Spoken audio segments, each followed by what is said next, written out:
Today's sponsor, Ground News, is hands down the best thing I use to zoom out, observe the biases of the media landscape, and draw my own conclusions. But more on that later.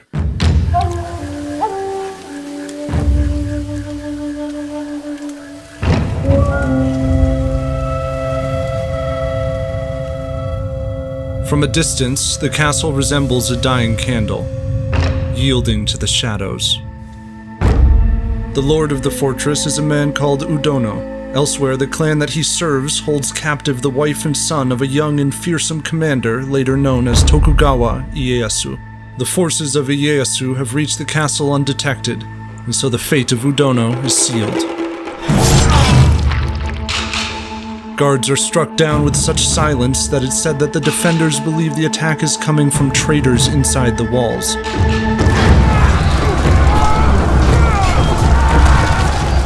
The intruders set fire to the fort. Smoke and panic stun the senses, and the garrison is slain. The attackers take the head of Udono and capture his two sons. This was the objective: leverage. Ieyasu exchanges the noble captives for members of his own family and praises the operatives. Later accounts identify these stealth warriors as shinobi, part of a compound word pronounced in the 20th century as ninja. In truth, in medieval Japan, the term shinobi hardly refers to an established class of warrior, but more often an act or temporary identity, stealth tactics and their varied practitioners now turned to in a time of great violence. Since the late 15th century, the authority of central governance in Japan has eroded. Power has fallen into the hands of those local warlords and warriors mighty enough to keep it. The strongest among them, including Oda Nobunaga, threatened to unite the land by the sword. But lords everywhere raise their own samurai and soldiers to defend and conquer, and many avail themselves of the arts of secrecy and stealth. Those who practice shinobi ways are not shrouded in black garments, but often hidden plainly in front of their enemies. The traveling monkey trainer, merchant, or wandering poet may be a spy gathering intelligence in the lands of a rival lord. Samurai and common soldiers are also employed in stealth operations. Warriors steal into tall grass in the night, lie still for hours, and when enemies approach, it is recorded that the kusa or shinobi sprang up, blocked their escape route, and killed them. Those possessing shinobi skills are also found in darker corners of Japan. Since the collapse of central order and the advent of war, the mountains and woods have become the haunts of brigands. Pragmatic lords have learned to use these rogues for their own ends.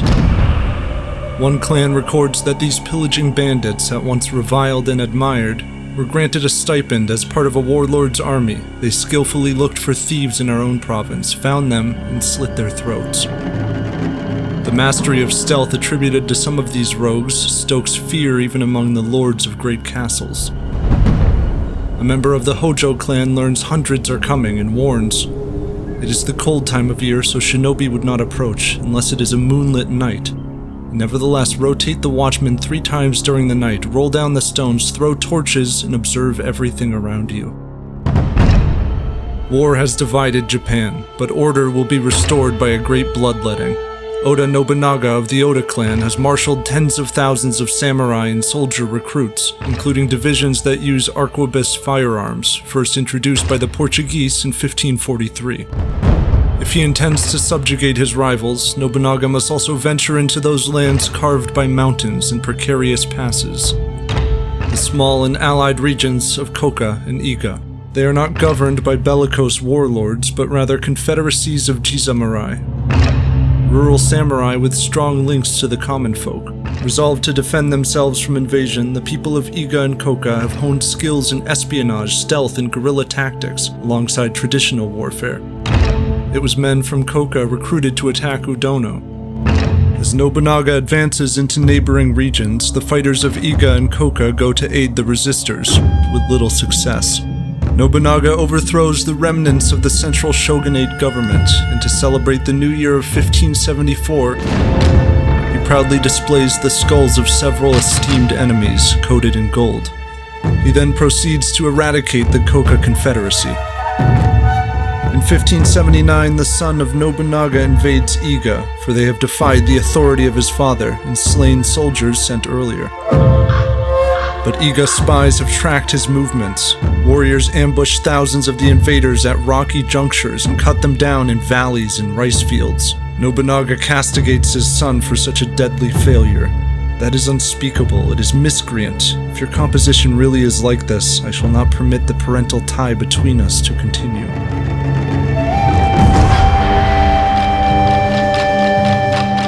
Streams of war banners and scowling samurai flood into Iga. An army roughly 60,000 strong invades from 6 directions.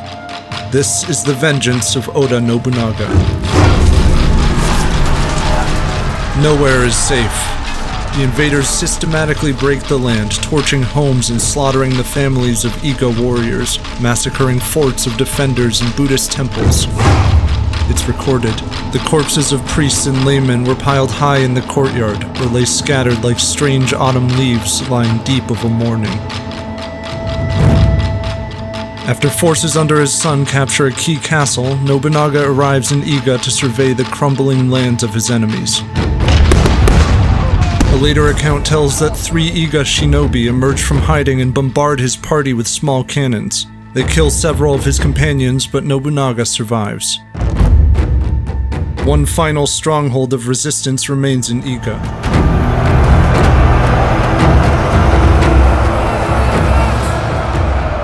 Kashiwara Castle is surrounded, and it is said that the outnumbered defenders of Iga resort to shinobi ways. Some sneak out disguised as beggars and plant torches to create the illusion of a great army pursuing the enemy. The diversion is discovered, but the defenders persist. Night after night they descend the dark hill, appear in the invaders' camps, and slaughter dozens with fire and blade. Faced with starvation, however, the garrison eventually surrenders. Iga is divided among Nobunaga's generals. Any lingering rebel warriors are driven into seclusion, destined to become legends with their conquered compatriots. For even as Nobunaga is attacked by a traitor and dies the following year, the cause of reunifying Japan is taken up and realized by others, including Ieyasu. Relative peace and stability afford less opportunity for battlefield honor and shinobi tactics. And so in Iga and Koka, a genuine history of impressive stealth resistance is embellished with tales of specialized ninja clans possessing exclusive regional shinobi knowledge. Soon evolved the myths of shinobi as masterful assassins in black belonging to shadowy orders, aspects seemingly so central to the idea of a ninja that a scholar is left wondering if a true ninja ever existed at all. If he was the Iga warrior, the killer in the grass, the wandering poet, or none of them. The stealth agents across Japan, as one pair of scholars notes, belong to heterogeneous groups united only by their skills in irregular warfare. They became ninja only retrospectively. And so the ninja in history remains as elusive as his reputation suggests.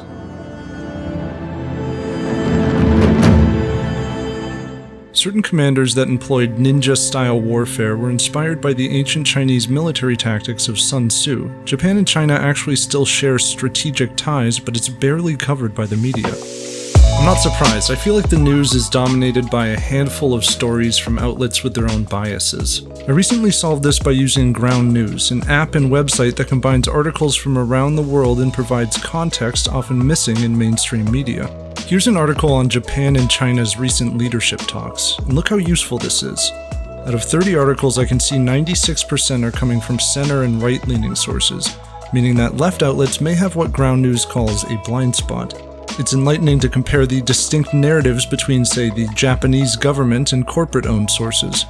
I appreciate that these sources appear right next to independent media so I can get a more well-rounded perspective. If you care about sifting through the media landscape and finding the truth, you really should be using Ground News. Go to ground.news/historydose, subscribe through my link for less than $1 a month, or for this month only you can get 40% off unlimited access to their Vantage plan, which is what I use.